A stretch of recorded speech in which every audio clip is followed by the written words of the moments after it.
So let me welcome everybody back. I think we had a terrific first session. This is a session where we'll be now talking about AI and health. I think we all agree that health is one of the pressing challenges that we face in society, and if we can use AI to improve the quality of life and the length of life, then that would be a huge advance for everybody. I'm going to make brief introductions and then we'll get started. Our first speaker is Eric Elster. Captain Elster serves as the third chairman of the Norman Rich Department of Surgery at the Uniformed Services University of the Health Sciences, as well as a professor of surgery and director of the Surgical Critical Care Initiative. Earlier, Dr. Elster directed a translational research program at the Naval Medical Research Center in Silver Spring. Dr. Elster is a member of numerous organizations, including a fellow of the American College of Surgeons, Society of University Surgeons, American Society of Transplant Surgeons. Our second speaker is Henry Kautz. He's a professor at the University of Rochester. Henry Kautz is the Robin and Tim Wentworth Director of the Gergen Institute of Data Science at the University of Rochester. He chairs the section on Information and Computing for the American Association for the Advancement of Science, and he has served as the president of the Association for the Advancement of Artificial Intelligence. Our third speaker will be Suchi Saria. She's an assistant professor of computer science, statistics, and health policy at the Johns Hopkins University. She's worked extensively on statistical machine learning tools that exploit electronic health record data for clinical and operational decision making. She received a Computing Innovation Fellowship from the NSF and awards from Google, from the Moore Foundation, and from Microsoft, and she was named to IEEE's AI's 10 to Watch and ACM XRDS Profiler as one of the pioneers advancing data-driven healthcare. So I think we have a great panel. I'm going to hand over to Eric.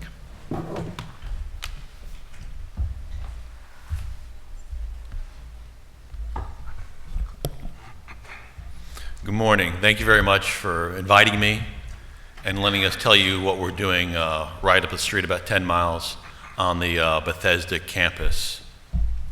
Surgical Critical Care Initiative, bringing precision medicine to the critically ill.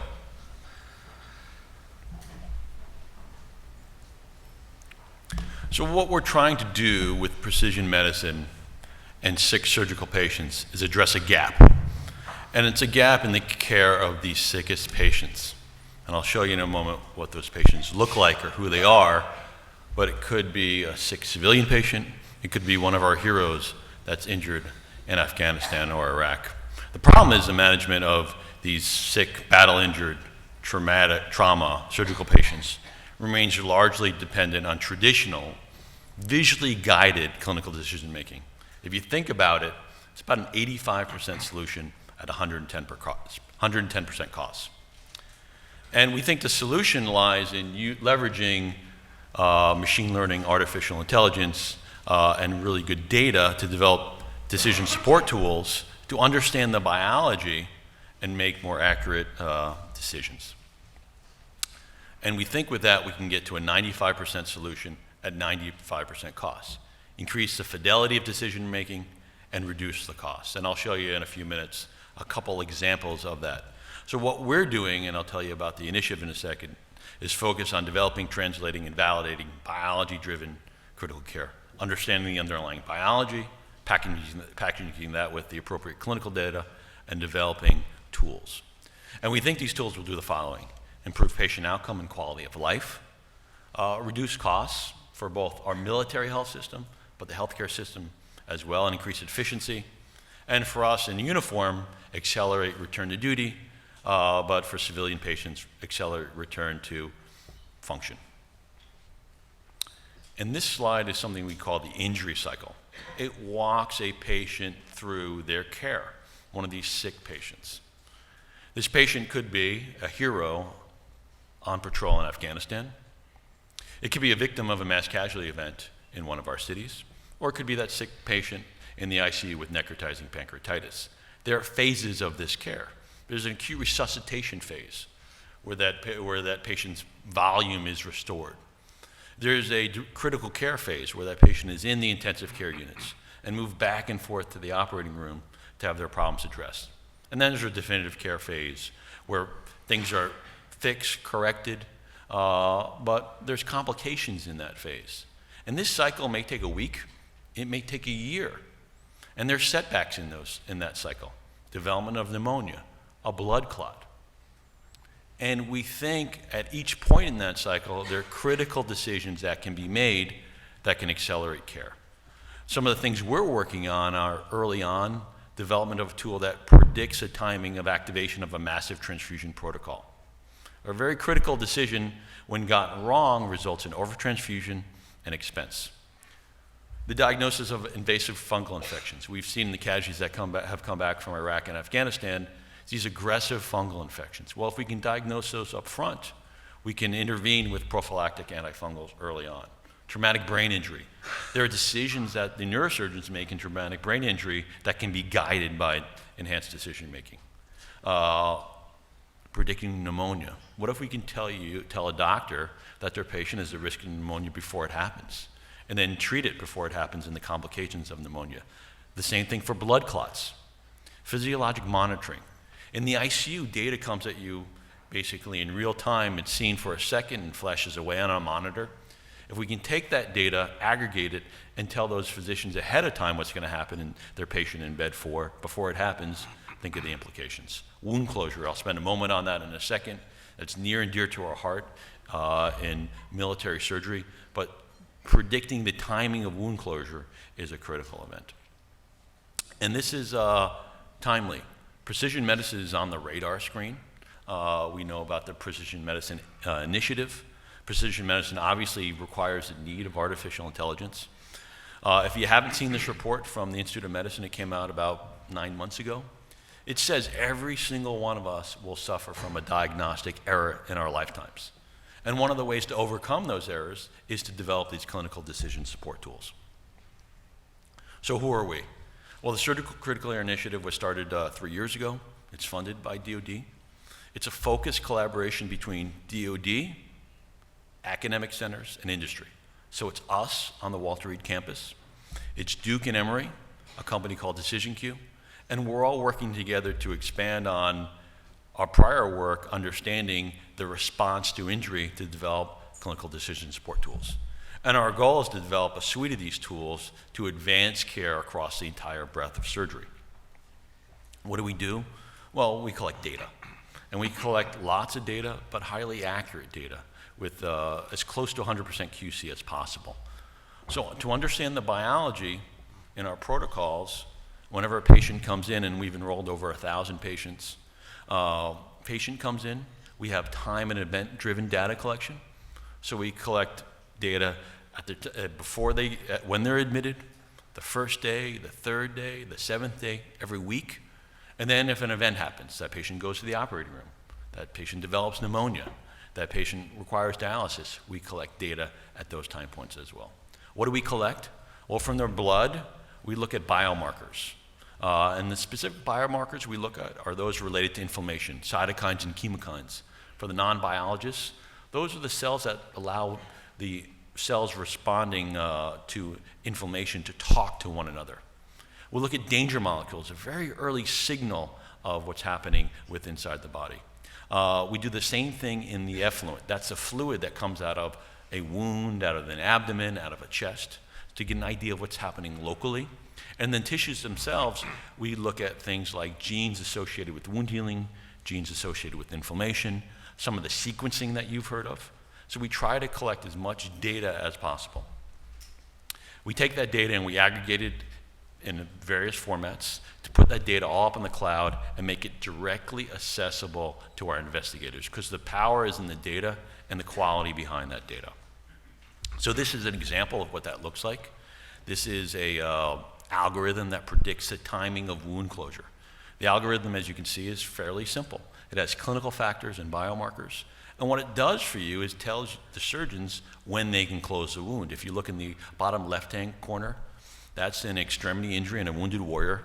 And the model there is predicting wound failure 95% of the time using those factors. If you look at the bottom right-hand corner, the fourth OR visit, 11 days after they've gotten to us at Walter Reed, the model predicts wound failure, and that wound failed. So you can see the power of accurate decision-making because that wound was closed, and if it wasn't closed, you would have less complications. And if you get this right, you substantially reduce costs. That decision that I just showed you, if you improve the fidelity of decision-making, you get 2 less trips to the ICU, to the OR, a day and a half less in the ICU, 4 days less on the ward, less time in rehabilitation, less exposure to hospital-acquired infections. That's $60,000 per patient.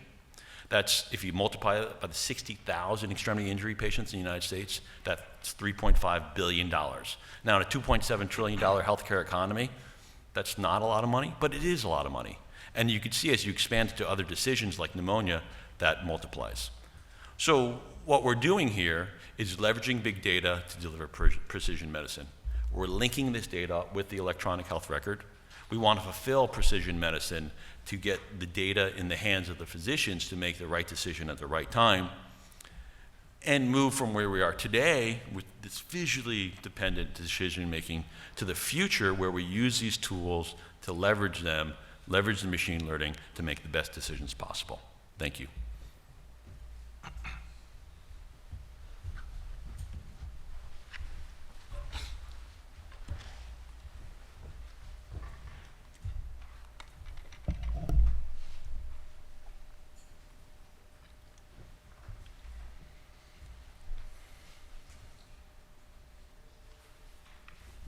It's up there. It wasn't down there. Okay. Hi. So every time you post to social media, Facebook, Twitter, Snapchat, whatever platform, various companies are looking at that data, analyzing it, and using it to create a profile to help sell you things in the future. So those of us who work on social media analytics for public health are taking a different perspective.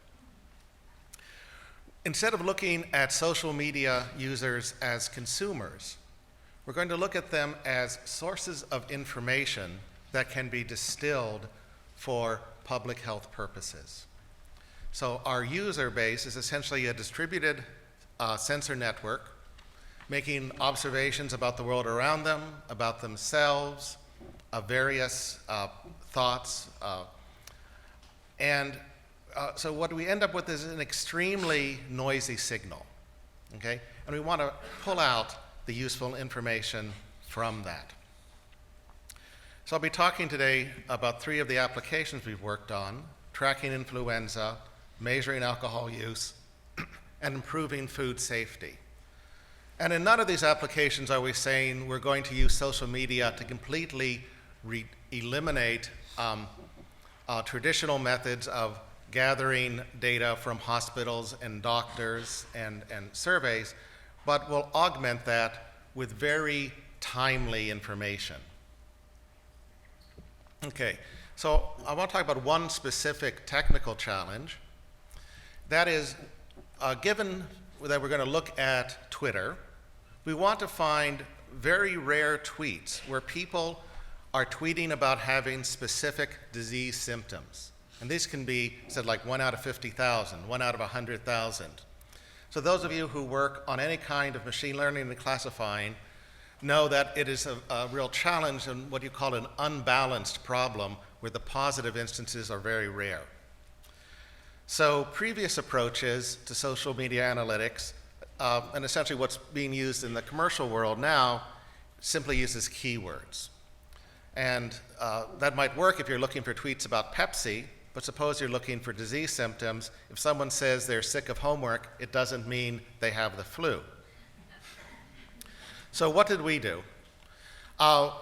We started with, first, a very large set of keywords that would probably collect many examples that weren't truly reports of sickness, okay? So we end up with hundreds and thousands of tweets some percentage of which are actually about the symptoms that we care about. We then go out to Mechanical Turk workers. So these are people that you can hire through the Amazon Mechanical Turk working system, and for about 25 cents, they'll go through and label a set of tweets. Were these really about the particular disease symptom we cared about? We then put that into, as label training data, into a machine learning algorithm, and we end up with a very high precision, high recall classifier. So in the first work we did, a system called Twitter Health, we created a flu symptom classifier. And what we could do is measure flu levels accurately and quickly. So this is comparing data from the CDC, from Google Flu Trends, and our data, and we basically showed they all had a very high correlation. The advantage to using something like Twitter Health as opposed to the official CDC statistics is we'll have that information for you about 5 days sooner. We can go further and predict the risk of particular users catching the flu. So what this chart is showing is on the y-axis, the vertical axis, is the probability of a user reporting having flu-like symptoms tomorrow, on the day that they were not reporting making such posts, based on their estimated number of encounters with sick individuals, based on the density of people tweeting about being sick from their vicinity, meaning that you were within so many, 50 meters of a person who tweeted about being sick while you were tweeting about something else. We can then further use this as a basis for sort of initial studies about factors that could influence influenza rates, and then use those to design future studies. So for example, here we looked at a variety of factors, including air pollution rates, how often a person visited a park or a health club, or a bar. That went under lifestyle factors, and looked at the relative impact of each of those on predicting whether or not you're going to become sick.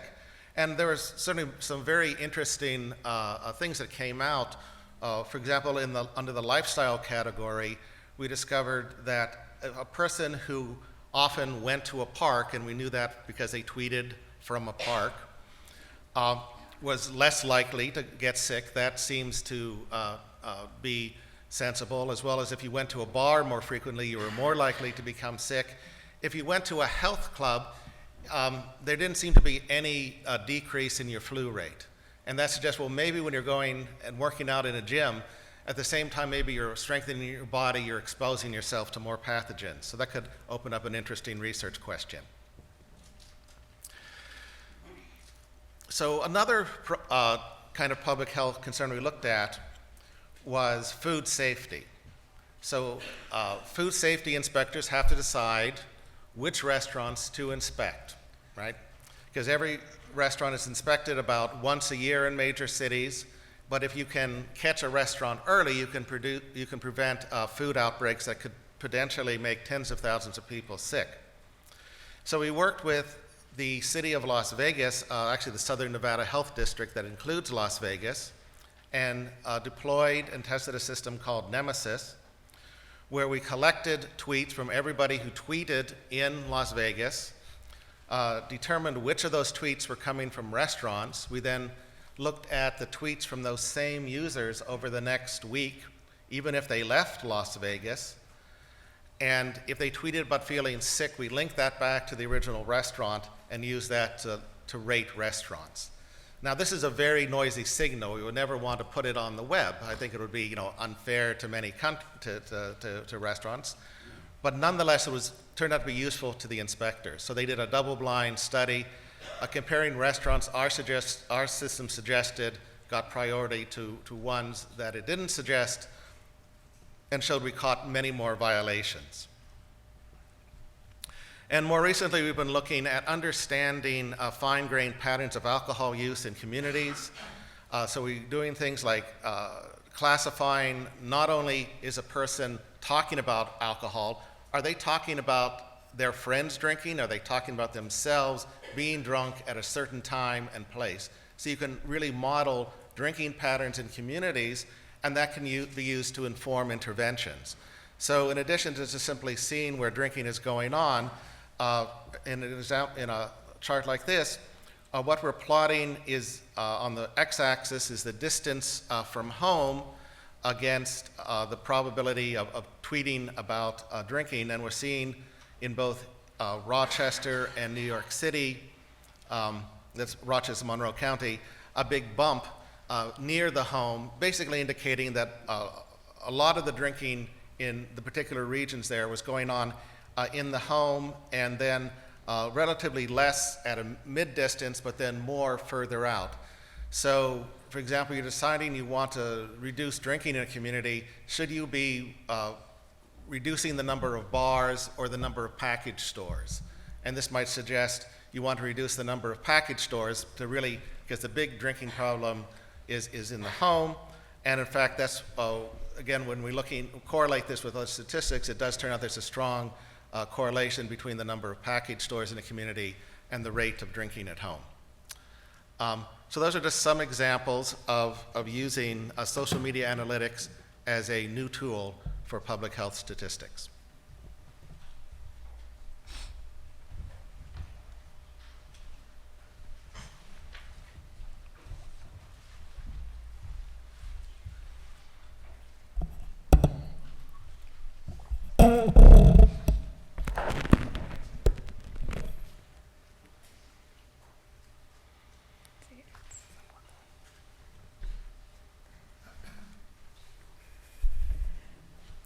Good morning, everyone. Very thrilled to be here.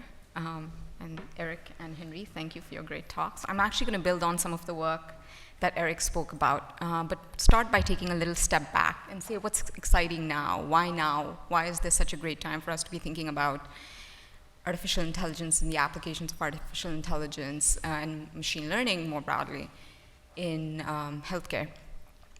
So my title is, making meaningful use more meaningful. So if you've kept up with the Affordable Care Act, the discussion of meaningful use and what has happened in the last few years, this title sort of will sound interesting, and then by the end of it, I'll break it down again.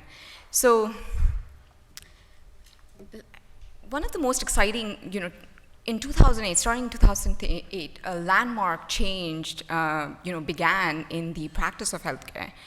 And one thing, and the key ingredient I think that changed was basically the incentives that were introduced federally around the digitization of data from your daily encounters. So every single time you walk into a clinic, every single time you walk into the hospital, all of the data that are collected on the different tests that are done, the symptoms you walked in with, the medications that were given, the responses to those medications, the notes, these are now all, rather than being stored in paper form, are being stored in electronic form. What that suddenly means is it becomes possible for us to be able to get a view into a large population and start thinking about other ways in which we can improve delivery. And Eric earlier gave us one example in the critical care setting. The interesting thing is from 2008 to 2014, this incentivization has led from hospitals having, as few as 9% of hospitals having EHRs to almost 75% now, and doctors' offices went up from 17% to 51%, and it's continually increasing. Now, Steve Lohr from the New York Times on June 5th, 2 days ago, wrote this poignant article that asked, we've invested so much in technology, in healthcare, for example, $32+ billion. The question is, where are the benefits? We put in this meaningful use, where are the benefits? And the interesting thing is, up until now, a lot of the focus has really been on measuring adoption, measuring digitization.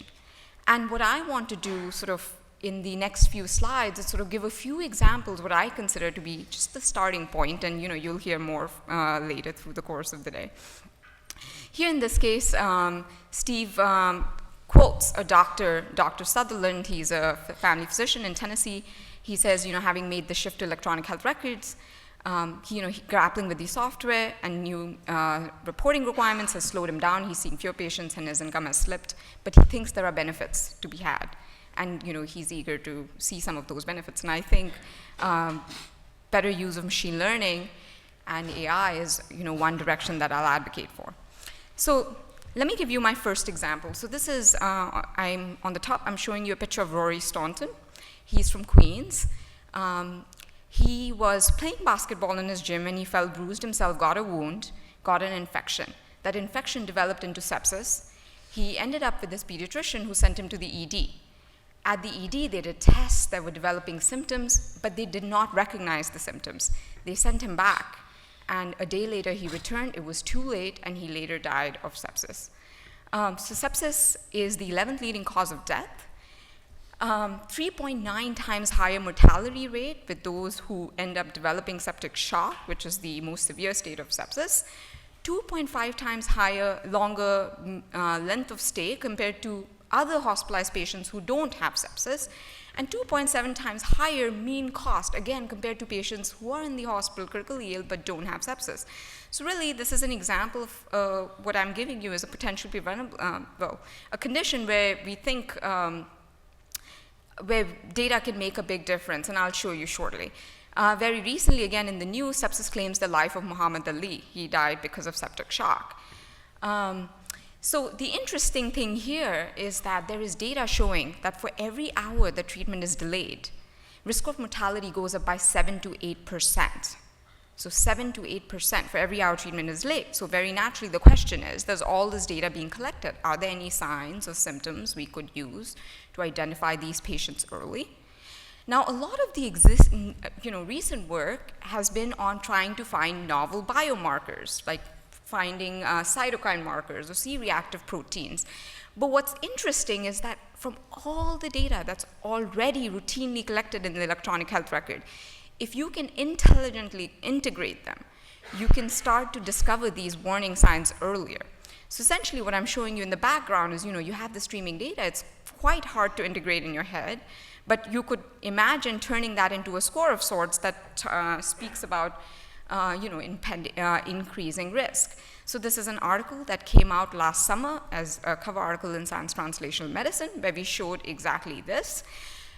We were looking at 4 years worth of data, critically ill patients, and using routinely collected data in the majority of patients.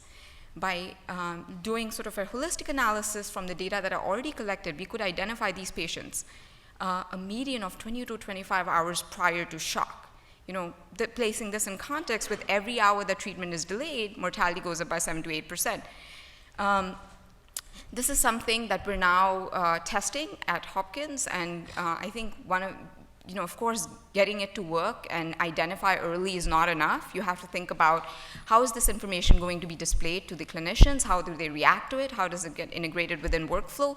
How do they understand, information that's being given by a model, such that they can integrate it within their own reasoning and decision making. And so these are all very important and interesting opportunities for exploration as we continue to pursue this further.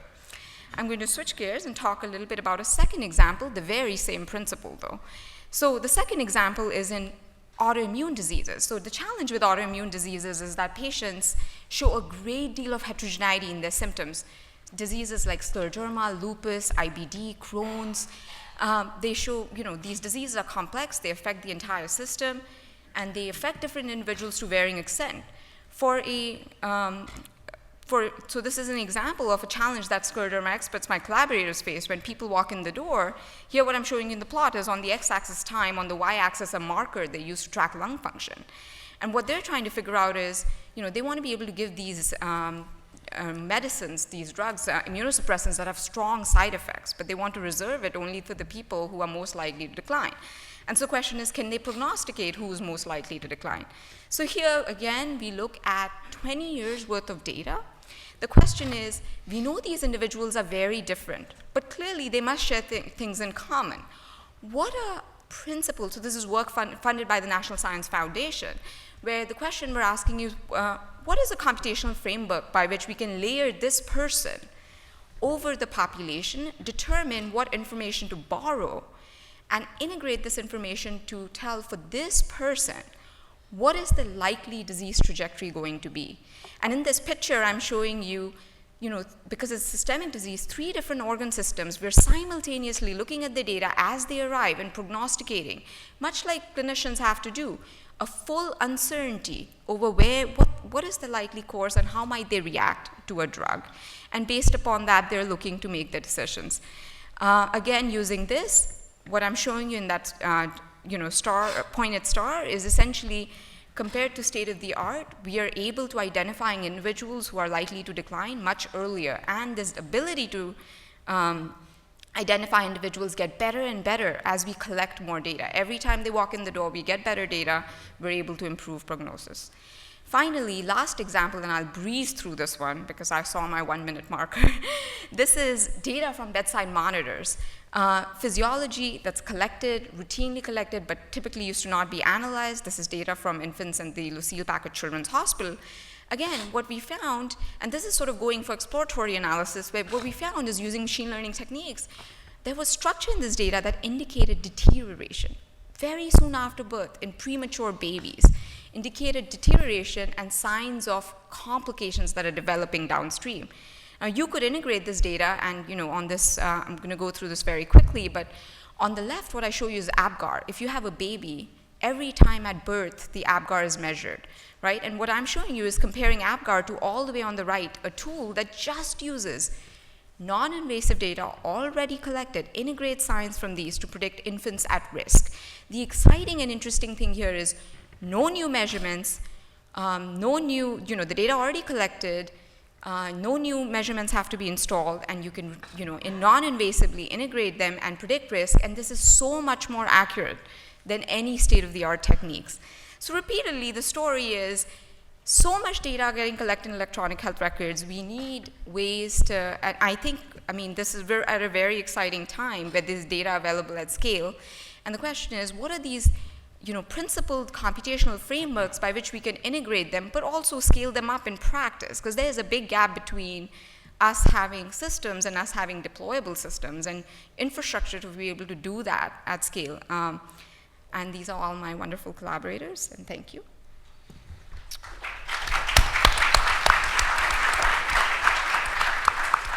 Okay, so thank you to all of the panelists. That was great.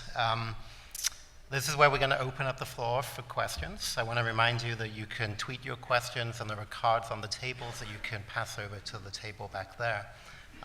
Let me get us started by talking initially more about data. So we've heard a lot about the different types of data that are being brought to bear on decision making in health. We've heard about measurements from individual patients. We've heard about social media data. We've heard about EHRs, et cetera. I'm curious to hear from the panel how much better they think we could be doing in terms of collecting and integrating data. If we think about where we are and where we should be, and how much improvement we could see in the use of AI for healthcare. I'd like to hear their comments on this. So this is Eric Elster. I can start a little bit with that. And your question is how much better we can do, and the answer is a hell of a lot better. If you look at the EHRs that we've been talking about, think about how they were designed. They're primarily a counting system. They were built to bill. You go to the hospital, you have a procedure, you get a code, and those systems were built for coding. And it's what we call administrative data. And it is not very good data. You may have 10 different codes for the same thing. There may not be a consensus definition of what you have, and you're only as good as the data that you have to analyze.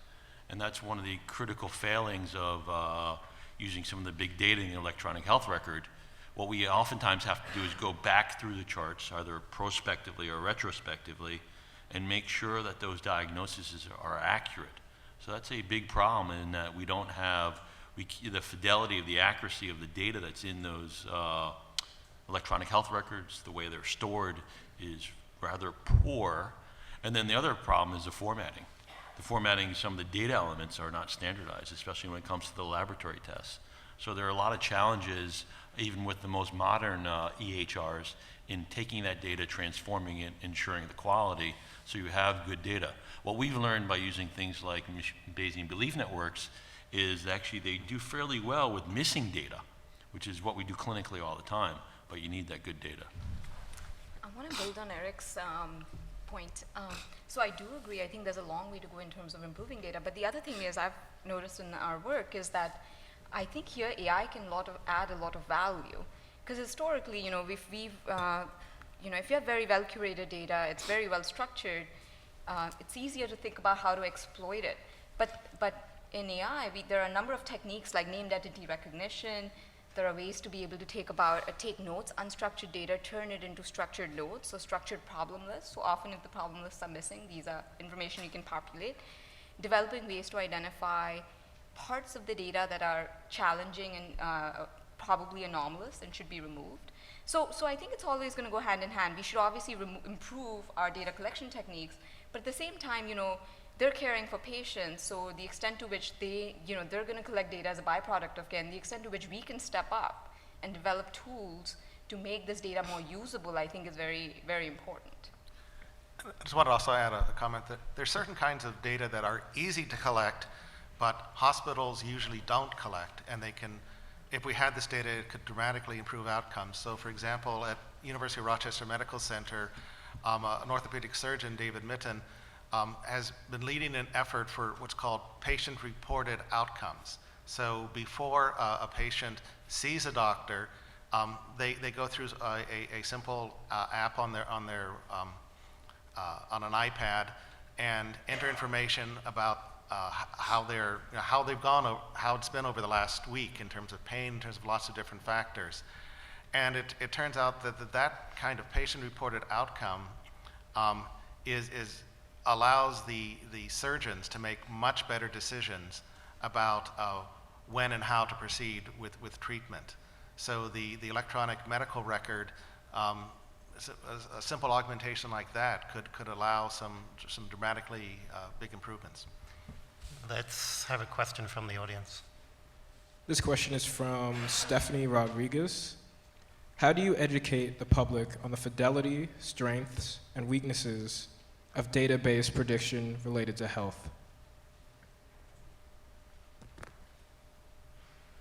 Anybody want to take it? This is a very challenging question.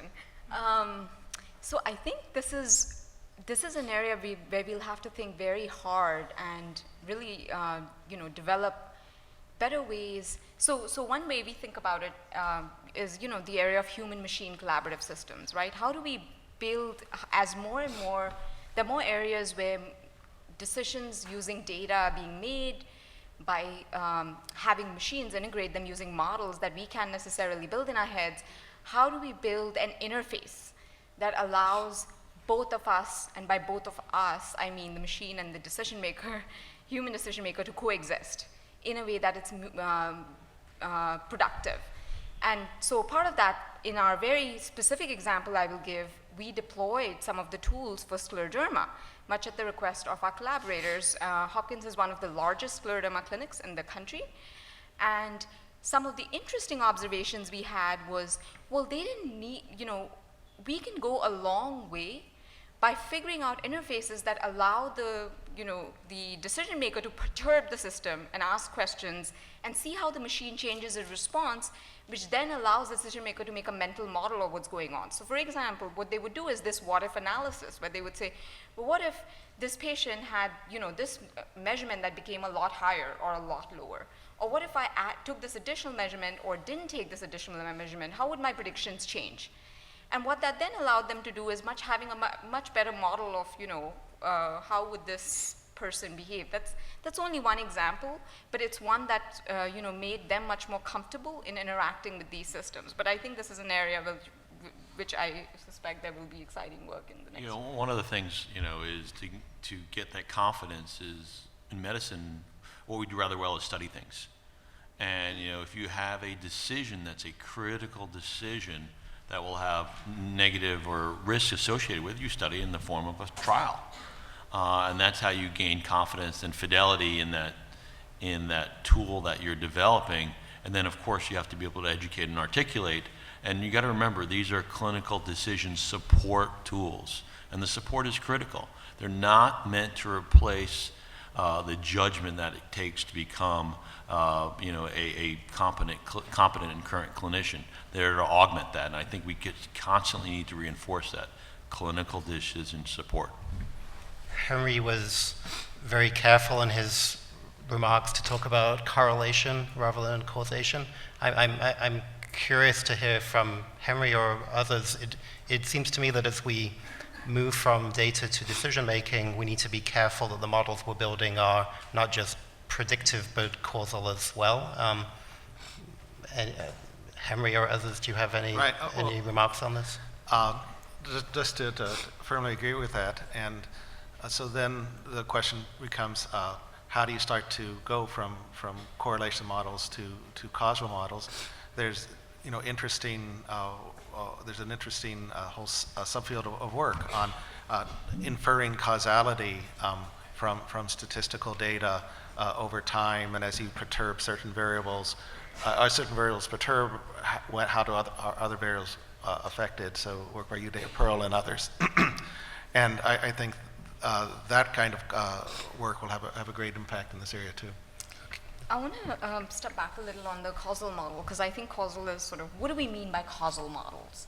So I think what's really meant is we want mechanistic models, right? We want models where we can say something along the lines of, if I were to give this drug, can you tell me what would happen? Versus if I were to give that drug, tell me what would happen. If I were to give this other drug, what would happen, so on and so forth.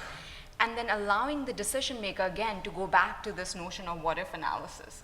So I don't think it's so I think the notion of how do we learn these models such that we can do simulations of the future. So I think there's the association to causality, but I think even, sort of more holistically, there are numerous tools in AI. For example, when earlier Milind was talking, Tom spoke about MDPs, POMDPs, that allow us to learn, mechanistic models that say, if you do X, what happens? I think those tools are very important. Let's take a last question from the audience. We have a Twitter user that thinks population-level health outcomes from Kautz's work are great, but wonders about predicting the risk of an individual user catching a flu or alcohol use. Is this HIPAA okay?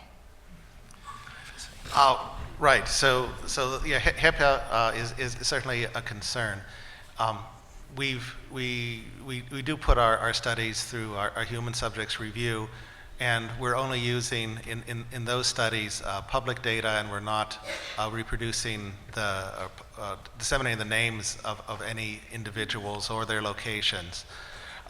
We did do a study where we went through quite extensive review to get permission to contact Twitter users who tweeted about feeling sick, to invite them to come in and get a free medical checkup during flu season. So we spent literally probably 6 months very carefully and exhaustively, going through everything we needed to do to protect people's privacy. And what we discovered is that even if you're from the University of Rochester Medical Centers, users really don't like being contacted anonymously or being contacted by someone who's not a personal friend and asked to come in for a health measurement, and so literally nobody came in. So there certainly is both the HIPAA concern, but also I think people are increasingly concerned about their own privacy. So if we're doing these kinds of widespread health studies, we actually, I think, need to get people to buy in explicitly ahead of time, rather than just doing surveys of their existing social media. On that note, I think we will wrap up. So thank you to Eric and Henry and Suchi.